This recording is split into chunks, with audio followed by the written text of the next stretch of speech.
É, galerinha, nessa bagunça aqui no portão, hoje a gente vamos estar entrando no assunto qual é melhor, arroz para cachorro ou o conhecido angu ou fubá.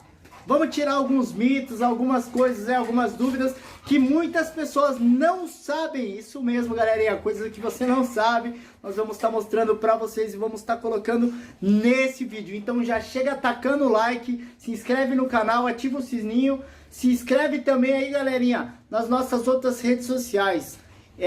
Facebook, página do Facebook e página do Instagram, como Ravbull Kennel. Eu sou o Bruno e nós somos do canil Kim.